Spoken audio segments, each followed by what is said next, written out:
apa ya, pembaptisan ya. Wih, Waduh. gila. Ini banyak banget yang bertanya. Jadi banjir begini nih. Gimana nih, White? Pantes sepi roomku. Pantes. Yang naik GG mulu. Ini gambarnya jilbab, tapi proses pembaptisan. Oh ya, itu gambar anak saya itu. Bapak kenapa Pak mau masuk Kristen Pak? Ada apa? Enggak tahu juga ya, cuma yang saya sering dengar orang cerita, katanya cuma satu-satunya ya jalan untuk menuju ke surga itu melalukan Yesus ya katanya ya. Iya, betul. Hanya melalui Yesus. Iya, jadi ada satu keluarga lah saya lagi belajar ini kan, tapi masalah yang baca di buku itu kan ada, sebelum dibaptis kan ada dikasih buku dulu ya, buat awal mulanya kan belajar kan. Iya Pak, betul. Itu udah selesai, masih tinggal tunggu pembaptisannya aja, peresmian aja. Nah, yang saya suka yang dengar tuh ada videonya dikirim teman melalui WA, pas video itu tentang masalah Tritunggal itu kan. Dari situ saya berpikir emang kayaknya masuk akal juga ya. Iya, kalau satu Allah itu ya harus hidup gitu, harus punya firman dan roh gitu. Karena kita semua yang hidup ini diberikan roh dari Allah itu sendiri. Allah itu tidak mungkin menghidupkan kita kalau Allah kita itu tidak memiliki roh kan gitu. Tidak memiliki nafas. Karena semua yang ada di dunia ini itu berasal dari Allah. Iya. Kalau Allah tidak memiliki firman, loh, bagaimana Allah itu menyatakan dirinya kepada ciptaannya? Bagaimana Allah itu berkomunikasi dengan kita kalau tidak ada firman? Jadi Tritunggal itu satu Allah yang memiliki firman dan roh. Nah, satu Allah itulah yang kita sebut sebagai Bapa. Iya. Jadi kalau ada fitnahan orang tentang mengatakan kalian tuh menyembah tiga, oh tidak, salah. Kami menyembah satu Allah yang hidup, yang firman dan gitu. Karena kalau satu Pak, ini juga satu, tapi ini kan satu yang nggak bisa ngomong, satu yang nggak bisa bergerak, butuh ditenteng-tenteng, dan lalu dikasih tahu, hai ini batu. Gitu. Oh iya. Kita itu Allah yang hidup, dia Allah yang mandiri ya, dia menyatakan dirinya sendiri kepada makhluknya, dia nggak perlu dia itu menyembunyikan dirinya dari manusia. Oh iya. Iya. Udah dulu ya. Udah 4 minggu sih saya ikut ke gereja. Yang itu yang kebanyakan dikasih tahu tuh tentang ajaran itu masalah kasih sayang ya. Gimana? Iya. Yang diajarin tuh katanya kalau kita sesama manusia tuh harus saling Saling mengasihi. Iya, harus banyak rasa kasih sayangnya gitu. Betul. Karena Allah kita itu kasih. Oke. Itu kalau kita mau berdoa itu doanya bagaimana ya? Doa Bapak kami aja. Ya kalau Bapak mau berdoa, karena udah punya Alkitab Pak? Belum, baru 4 kali saya pergi. Jadi belum dikasih sama sekali. Nanti Bapak bisa googling ya doa Bapak kami itu seperti apa. Jadi nanti mau belajar cara berdoa, boleh lihat itu di Alkitab ada. Ada ya? Nanti Bapak download aja Alkitab. Itu Download? Alkitab itu ada aplikasinya. Matius 6 ayat 9 itu doa Bapak kami di situ. Oh, itu semua kalau kita pengen doa semuanya sama aja ya caranya ya? Mintalah kepada Tuhan apa yang Bapak butuhkan. Jadi doa Bapak kami itu adalah doa yang general yang diajarkan Yesus untuk segala-galanya. Jadi sebenarnya di dalam doa Bapak kami itu udah terkandung semuanya. Dari memohonkan rezeki, dari memohonkan keselamatan kita dari si jahat, dari Iya. menginginkan kita diampuni gitu. Itu jadi sebenarnya doa Bapa kami itu yang paling luar biasa. Oh, ya, ya, ya, ya, Gini, ya. Bapa kami yang ada di dalam surga, Bapa kami yang di dalam surga, dikuduskanlah namamu, datanglah kerajaanmu di bumi seperti di surga. Berikanlah kami hari ini makanan kami yang secukupnya, dan ampunilah kami akan kesalahan kami, seperti kami juga mengampuni orang yang bersalah kepada kami. Dan janganlah membawa kami ke dalam percobaan, tetapi lepaskanlah kami dari si jahat, karena engkaulah yang mempunyai kerajaan dan kuasa dan kemuliaan Sang Bapa, Sang Putra, dan Sang Roh Kudus. Nah itu, jadi sebenarnya dari doa Bapa kami itu, kita sudah memintakan segala hal.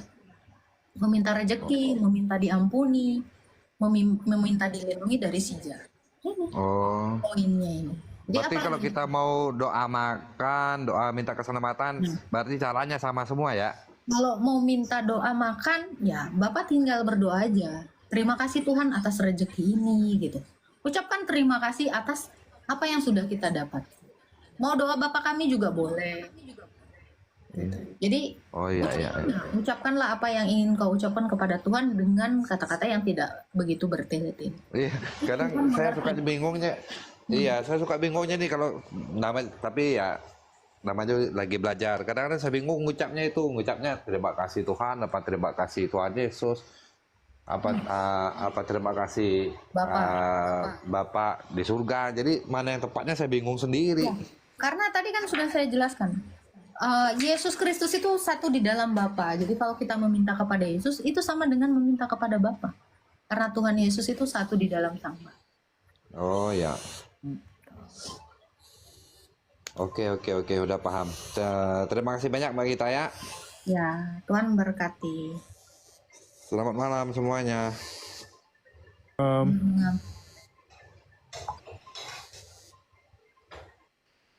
Ya, Bang Ria tadi mau nanya.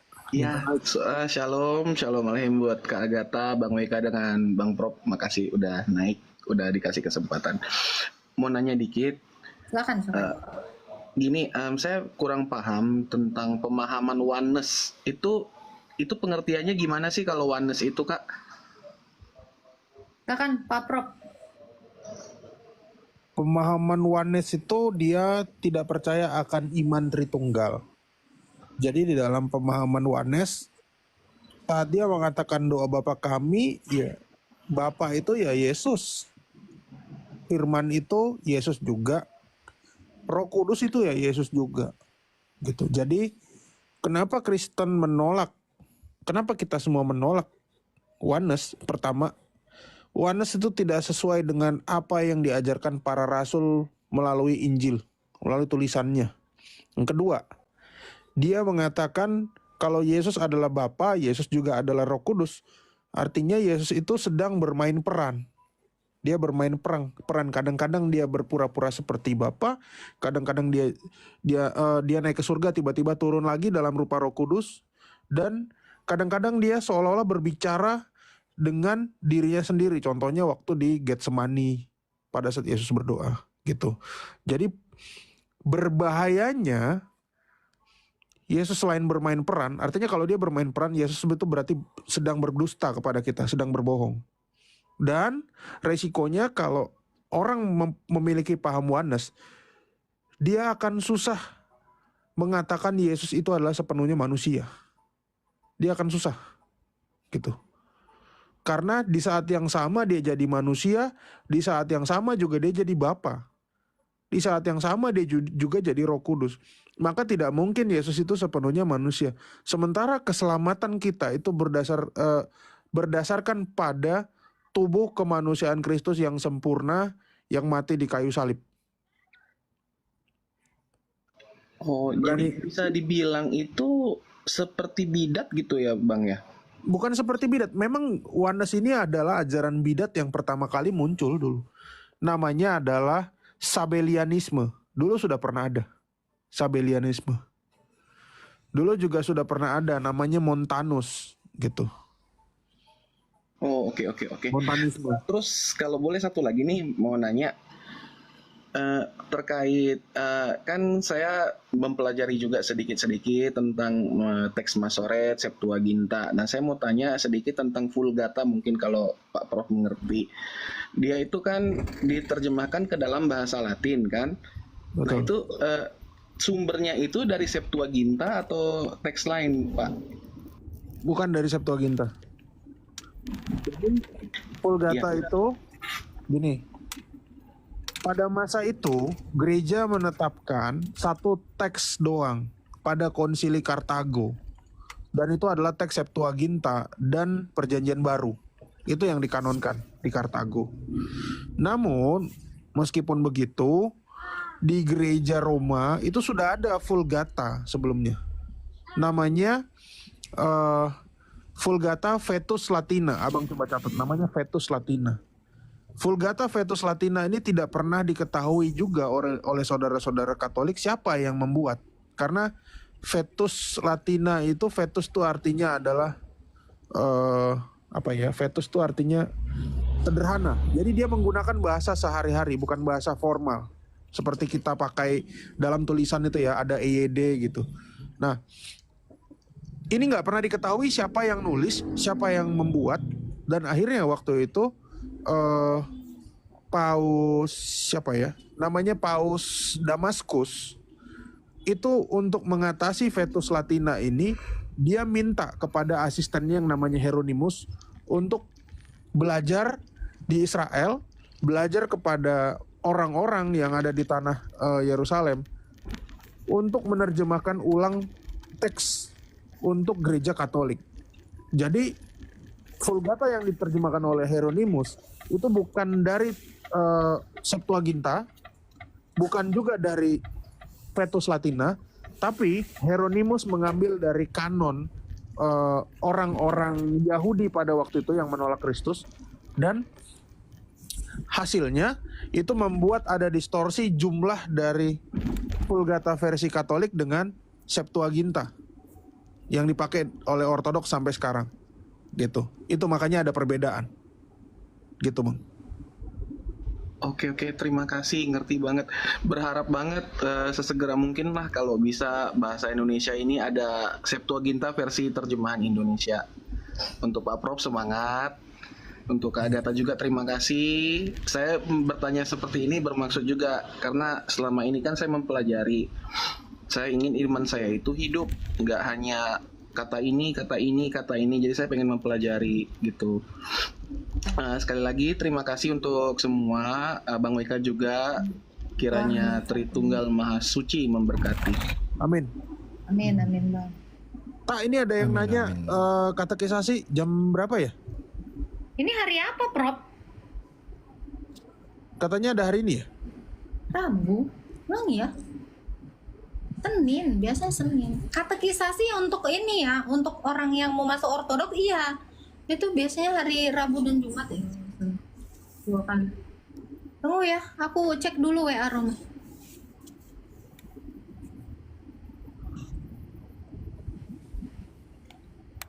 Tiap hari ada muslim yang ngasih ini nih, minta.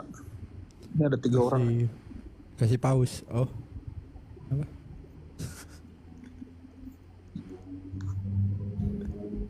Udah makan, Wek? Baru Gak ada, selesai. Prof. Hari ini tuh nggak ada Zoom katekisasi itu untuk yang mau belajar mau masuk ortodoks. Katekisasi tuh hari Senin. Senin kemarin Iya, tuh iya. nggak ada katekisasi. Mungkin Romo lagi sibuk juga. Oke, Nanti saya bikin ini kok, bikin story kalau ada Zoom katekisasi. Kalian gini ya, kalau tidak sempat atau tidak bisa masuk ke katekisasi, ini ya oke ini. Kalau kalian tidak sempat, kalian boleh tonton channel YouTube-nya Episkop Daniel Biantoro dari Nikopolis.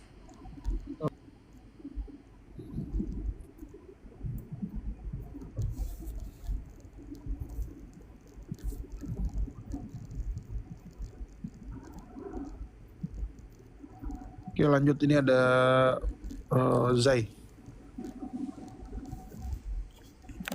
Oke, tes. Saya ada nggak, Pak? Halo, tes ada suara gak? Ya, silakan. Halo. Iya gini. Saya mau itu aja Prof. Saya mau tolong jelasin kenapa tanggal 25 Desember Natal itu, Prof. Oke, abang Islam atau Kristen? Saya Kristen. Oke, Saya Kristen. ada banyak cara mengetahui kenapa tanggal 25 Desember itu penting dan itu hari Natal ya. Abang Protestan atau Katolik? Sorry, aku nanya ya. Halo? Saya Protestan. Sorry, saya lagi sambil nyetir juga. Iya. Jadi gini, kenapa saya nanya gerejanya bukan untuk membedakan, tapi dalam gereja mula-mula, gereja sebelum ada kita perbedaan ini ya antar gereja ya. Iya.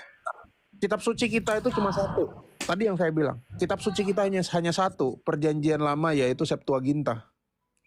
Nah, di dalam Septuaginta itu ada kitab-kitab yang memang tidak masuk ke dalam kanon yang dipakai oleh gereja Protestan atau LAI ya. Nah, dikatakan di situ di dalam kitab Makabe ini kitab suci juga.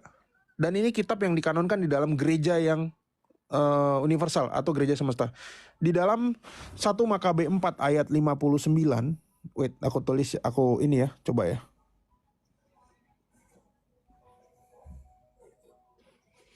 Teman-teman sambil buka, ini saya udah pernah sampaikan juga. Dalam 1 Makabe 4 ayatnya yang 59, pada waktu itu, sebentar, aku besarin. Tuh. Ntar aku besarin, kok jadi gini ya? Nah, ntar aku besarin, kok jadi gini ya? Noise.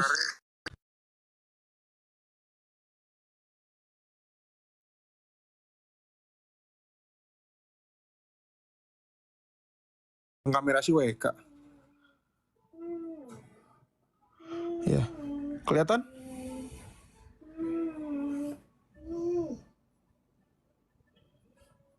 Nih.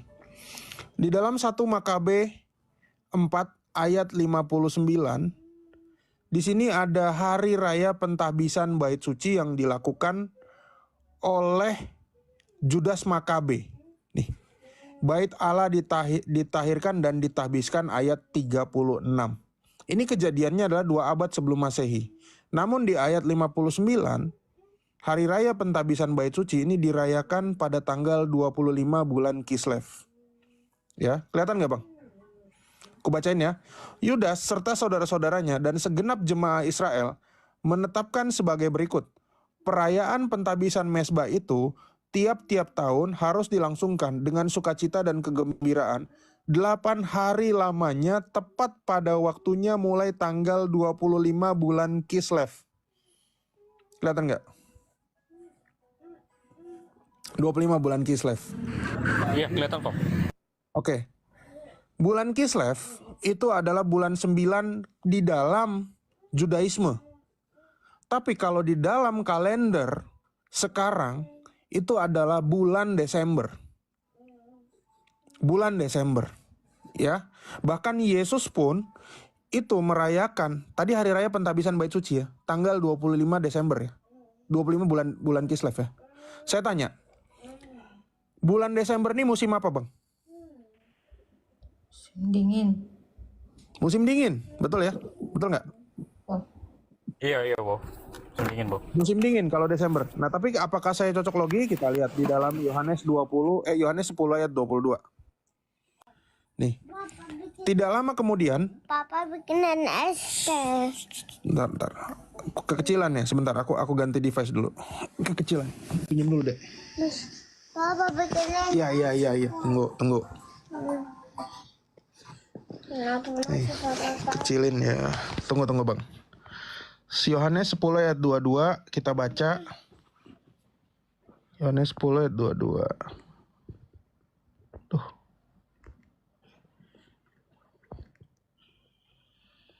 Yohanes 10 ayat 22. Wait.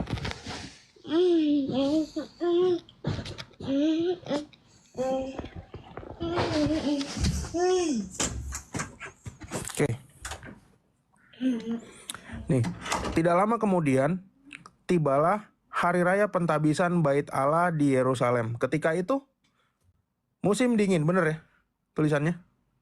Betul. Ketika itu musim dingin. Jadi, apakah cocok logi? Ya. Desember itu musim dingin dan kebetulan hari raya pentabisan bait Allah itu musim dingin. Ternyata enggak, sama-sama musim dingin. Nah, pertanyaannya, di dalam hari raya Makabe, hari raya Kislev tadi, itu diperingati harus dengan sukacita, kegembiraan, dan dengan lilin dan cahaya. Lilin dan cahaya. Makanya hingga detik ini hari raya Hanukkah, hari raya dalam bahasa Ibrani-nya Hanukkah, itu harus dirayakan dengan pencahayaan, lilin, lampu, apa segala macam. Nah, menjelang hari raya Hanukkah, Yesus pernah mengatakan sesuatu. Kita baca di sini. Menjelang hari raya Hanukkah. Oke, nih. Selama aku di dalam dunia, akulah terang dunia. Jadi hari raya Hanukkah itu adalah hari raya terang yang digenapi oleh Yesus. Itu yang kemudian, tolong di-mute dulu. Yang digenapi oleh Yesus, di mana dia merayakan hari raya pentabisan bait suci, dan dia juga mengatakan bahwa segala sesuatu itu harus memperingati tentang dia. Perbuatlah ini sebagai peringatan akan aku. 1 Korintus 11 ayat 25. Jadi segala sesuatu yang ada di dalam kitab suci, termasuk Yesus sendiri mengatakan, akulah terang dunia. Kita harus mengingat dia, dan hari raya terang itu adalah hari raya Hanukkah atau pentabisan bait suci. Ada di 2 Makabe 1 ayat 4 ya kalau nggak salah. Ntar saya bukakan. 2 Makabe, sorry ya bang ya, aku satu megang ini soalnya. 2 Makabe 1 ayat 4, setahu saya.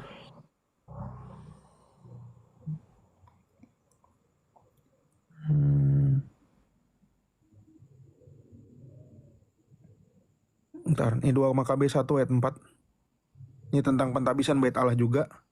Dan di sini dikatakan juga perayaannya harus tanggal 25 bulan Kislev. Wait. 25 bulan. Nih. Ya, lihat ya. 2 Makabe 1 ayat 8, Bang. Nih, aku bacain ya, kalau buram ya. Dan semenjak pintu gerbang itu dibakar dan darah yang tidak bersalah tertumpah, tetapi kami telah berdoa kepada Tuhan dan kami pun telah didengarkannya juga. Maka kami mempersembahkan lagi korban bakaran dan pati gandum. Kami telah memasang lampu-lampu dan menyajikan roti.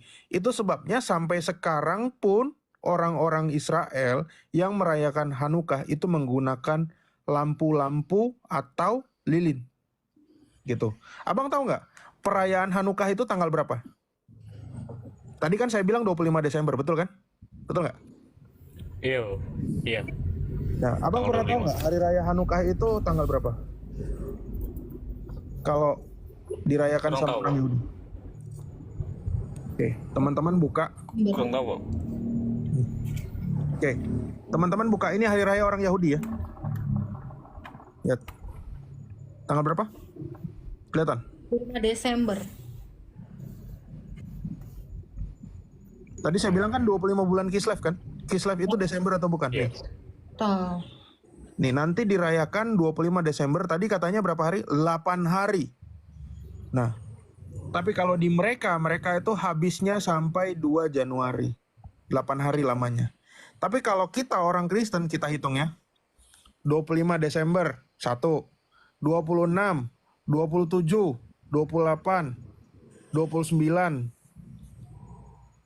30, 25, 26, 27, 28, 29, 30, 31.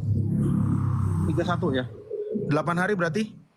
Nah, 1 Januari. 1 Januari 8 ya.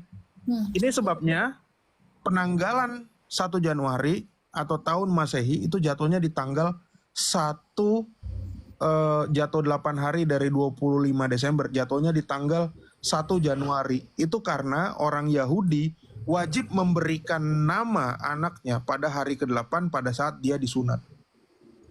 Jadi perayaan Natal 25 Desember itu juga menggenapi bahwa Yesus akan disunat pada tanggal 1 Januari. Itu sebabnya tanggal 1 Januari itu sebagai penentu 1 Masehi.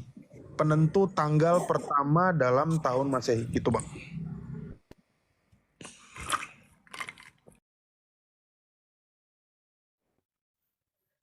Tapi kalau dari eh, ada perspektif lain atau dari cara hitung lain dari seorang pendeta itu sama aja berarti itu, atau hanya kebetulan? Saya pernah dengar dan pengen ingat dia Tadi hitungnya kan- itu dari Tadi kan bentar. Tadi kan Anda nanya nih, udah dijawab. Iya. Saya tidak mau Anda mengkomparnya dengan yang lain. Ini pakai data. Jadi itu Jangan salah diperpanjang, satu gitu. Kayak mau muter lagi gitu. itu salah Untuk satu narasi orang mau disampungin semua kan gitu. ya itu salah satu cara. Oke. Tadi saya bilang ada banyak cara untuk menemukannya. Pertama lagi, yang kedua, nggak apa-apa Tak ya, aku ngobrol dulu ya. Hmm. Yang kedua, tahu di dalam Lukas 1, bentar ya. Iya itu. Di dalam Lukas 1 itu ada hari raya pembakaran ukupan. Ya. Waktu itu yang mendapat tugas adalah Zakaria. Ya.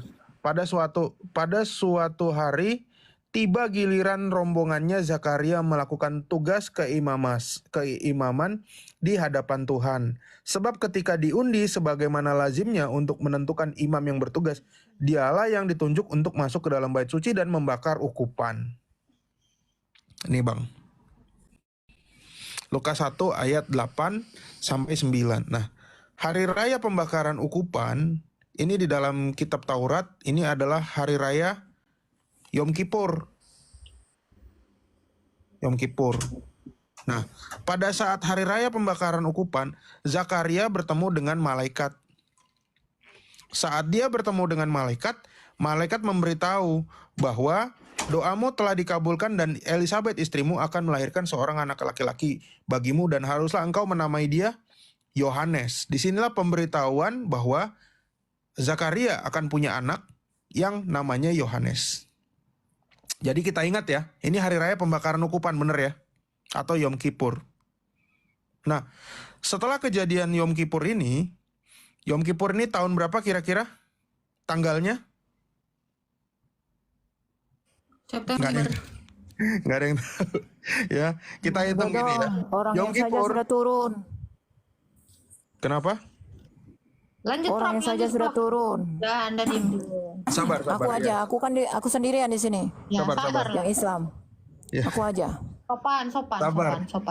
Pastiin pakai gayung ya. Ini yang bawa gayung itu ya, Tak ya. Iya, nenek gayung. Gayung. Kalian tuh siapa? Nggak apa-apa. Kamu di rumah orang kok sok-sokan, diem dulu. Simak dulu ya. Ah, kalian tuh cuma ngoceh nggak beratur. Sabar. Silakan Prof, lanjut Prof. Ya. Jadi Ngoceh nggak beratur. Yom Kippur, nanti saya kasih tahu Yom Kippur nih jatuhnya kapan ya. Yom Kippur itu harus bulan ke-9. Teman-teman bisa baca di dalam Imamat 23 ayat Berhenti lah. 30. Sabar, bentar Feders. Di dalam Imamat 23 ayat 39 ya. Nah, tanggalnya adalah 25 September. 25 September. Saya akan buktikan dengan data habis ini ya. Pada saat Yom Kippur 25 September, di sini dikatakan di dalam ayatnya yang ke berapa? 26 ya. Dalam bulan yang ke-6, Allah menyuruh malaikat Gabriel pergi ke kota di Galilea bernama Nazaret dan dia memberitahukan malaikat Gabriel memberitahukan kepada perawan itu bahwa engkau akan dikaruniai anak ya, namanya dia akan disebut dia akan disebut anak Allah yang maha tinggi dan Tuhan Allah akan mengaruniakan kepadanya tahta Daud. Nah, 25 September ditambah 6 bulan, jatuhnya Maret. 25 bulan Maret. 25 bulan Maret, karena ini bulan yang ke-6. Nah, seorang ibu itu akan mengandung anak selama 9 bulan. Ya. Kalau kita hitung 25 Maret ditambah 9 bulan, jatuhnya akan apa? Desember. April, Mei, Juni, Juli, Agustus, September, Oktober, November, Desember kan? Betul kan? 9 ya. Jadi jatuhnya tanggal 25 Desember. Nah, tadi kita sama-sama lihat bahwa bahwa Hanukkah itu jatuhnya pada tanggal berapa tadi? 25 September. 25 Hanukkah 25 Desember. Benar nggak? Desember ya. Betul. Oke. Berarti kita lihat Yom Kippur tahun 2023 jatuhnya kapan? Tadi saya bilang tanggal 25 ya. Sekitar 24 atau 25 September, betul kan? Sekarang kita cek Yom Kippur sama nggak? Ntar. Saya tutup dulu ya. Yom Kippur 2023 berarti kan? Iya. Oke. Nih. Sama nggak? Sama. Sama kan? 25 September ditambah 6 bulan, 25 Maret. 25 Maret tambah 9 bulan ibu mengandung, 25 Desember. Sama ini dikonfirmasi oleh penanggalan orang Israel. Sekarang kita cari ya. Announce of Jesus birth to Mary.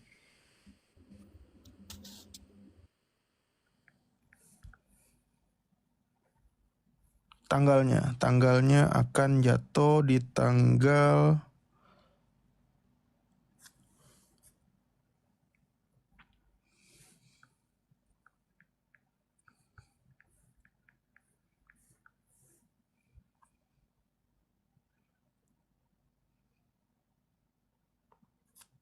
nih, kita lihat ya jatuh tanggal berapa? 25. Ya, nenek gayungnya turun. Gak apa-apa, itu saya turunin, dia nggak berani juga naik sebenarnya. Nih. Annunciation to the Virgin Mary. Tanggal berapa? Benar kan? Maret 25. 25 Maret. Bahkan nanti kalau Anda cari tanggal lahirnya Yohanes Pembaptis, Anda akan ketemu 25 Juni. Karena dihitung dari tanggal 24 September ditambah 9 bulan. Benar nggak? September, Oktober, November, Desember, Januari, Februari, Maret, April, Mei, Juni. Udah 9 bulan Juni. 25 Juni. Berarti ini bukan pepesan kosong. Enggak dong. Orang Kristen tuh nggak mungkin. Agatha, kau nih kalau ngomong suka bebas ya. Bilang aku nggak berani, padahal kau yang nurunin. Oh, Suka berani. bebas, kau ngoceh-ngoceh terus. Mulut lincah banget kalau ngomong. Lincah banget kalau ngomong, menipu. Nenek ada keluhan apa? Kau yang nenek, kepalamu botak. Saya ada rambutnya dibilang botak. Nah, itu nenek itu, faktor U itu faktor U. Memang Kalau benar aku ya serak Pak Prof ya. Nenek sudah tua, matanya memang rabun. itu faktor U, itu gundul semua itu. Nah, sekarang kau mau bahas apa dengan aku, ha? Oke, siapa yang menulis surah Al-Baqarah? Ya Allah ya Robbi, kau ini ngoceh sembarangan. Itu Allah subhanahu wa ta'ala, firman dia itu. Ya, siapa yang nulis? Bukan Pak, jawaban- kayak kalian ada yang nulis itu memang pik dari Allah subhanahu wa ta'ala, Tuhan Jawabannya semesta udah benar, Pak. alam. Jawabannya udah benar. Apa? Siapa yang menulis Al-Baqarah? Ya Allah ya Robi. Oh iya betul, makasih. Mau ditulis, mau dihafal terserah. Mau aku yang nulis juga terserah. Mau dibukukan boleh, dihafal boleh. Kamu ini nggak ada ilmu nalar pendek ya, tapi sok-sokan. Nggak apa-apa, Ibu mau bilang apa juga terserah. Karena memang ini ajaran Kenyataannya, aku jijik sekali lihat kau ini ngomong. Allah itu Sok pinter. ngajarin Anda membenci orang, jijik sama Aku orang. nggak benci, aku jijik karena kau Iya. ngomongnya ngawur. Apa yang ngawur? Kau ngajak orang tersesat. Tersesat kemana tuh? Tersesat ke sorga ya bagus. Tersesat ke kemauan kau sendiri. Saya nggak pernah gini Bu ya. Suka kalau ngomong suka-suka. Saya nggak pernah mengajak orang tersesat. Kenapa? Karena orang itu juga punya otak, Bu. Dia bisa memilih. Anda juga bisa memilih mau tersesat atau Mulut cus-cus tidak. Anda aja diajak tersesat kan? cus dijawab terus. Apa sih? Cacus. Di. Nggak ada patokan ngoceh cacus, apa saja dijawabin. Asal ngoceh. Ya, jadi siapa yang Asal ngoceh menulis cacus, Al-Baqarah? ringan banget mulutnya. Kata orang kau tuh pinter, kau tuh cacus kalau ngomong. Ya. Apa aja dijawabin, apa aja dianggap ringan. Ya, Disepelekan oleh kau. lebih banyak yang mengatakan saya pintar, saya lebih percaya daripada satu orang yang punya penyakit hati seperti Anda. Itu kan Anda open udah kayak lama- kau. Gini Nek, Anda udah lama punya penyakit hati. Ya, coba sekali-kali tuh Open kayak kau. sholat, sekali-kali tuh sholat. Kenapa? Hati itu jangan Enggak dibiasain. sama kau kok Hati itu dibiasakan itu memaafkan. open sama Allah itu nyuruh memaafkan atau suruh jijik? suka hati. Kira-kira Allah itu nyuruh Anda saling memaafkan atau gimana? Atau saling jijik? Kau pintar, dikira orang kau pintar. Saya tahu Anda punya kepahitan. Yang pertama, Cacus kalau iya, saya tahu Anda lagi sakit. Ya, Anda lagi terluka kan? Nek, coba open cam dong. Apakah benar sudah tua seperti kata 2.500 orang di sini? Coba open cam. Al-Quran kau tak. Kita tuh kasihan sama Anda. Kenapa? Karena Anda ini terus-terusan ditunggangi iblis. Tahu berapa ayat. Iya, jangan. Karena marah-marah itu sifat dari iblis. Ya. Jangan. Kalau Tahu. Kalau kau Anda punya Tuhan, ya. Anda tuh jangan marah-marah terus. menyalahkan istri. Tahu nggak? Sifat iblis itu api, panas. Nah, Anda sedang kepanasan. Ya. Jangan naik. Cacus. Suka kepanasan ya. Istighfar, minum es teh. Tadi anak Pak Prof lagi minta es teh kan? Tolong ya Pak Prof bikinkan es teh juga untuk Bu atau Nek Padersan ya. Dia kayak panas banget, membara sekali. Jangan nanti dia gula. Umurnya udah tua, jangan dikasih gula. Oh iya, kalau orang tua tuh jangan sering-sering minum teh ya, kafein ya. Nanti susah tidur. Susah tidur. Yang kedua menaikkan gula darah ya Pak Prof ya. Jaga kesehatan. Sering-sering meditasi ya Nek ya. Nih saya kasih saran ya. Ini hanya sekedar saran ya Nek ya. Sering-sering minum Mana on ya? samping. Apa tuh? Ya ini ya. Nih saya punya batu yang namanya batu turmalin. Nenek boleh nih deket-deket dengan batu turmalin ini. Karena ini bisa menenangkan ya. Ini menyedot energi-energi negatif dari tubuh Anda. Ini boleh ditaruh di sini, boleh dikantongi gitu ya Nek ya. Karena ini bagus ya. Karena sifat batu itu keras tapi stabil. Anda kayaknya kurang stabil nih. Sering-sering berjemur di pagi hari ya Nek ya, biar apa? Enak tuh. Healing lah Nek, healing ya. Gitu ya. Ini Anda ini penuh dengan apa ya? Luka-luka di dalam hatinya ya. Cas-cas apa? Saya tuh nggak pernah cas-cas. Saya itu sat-set gitu. Oke.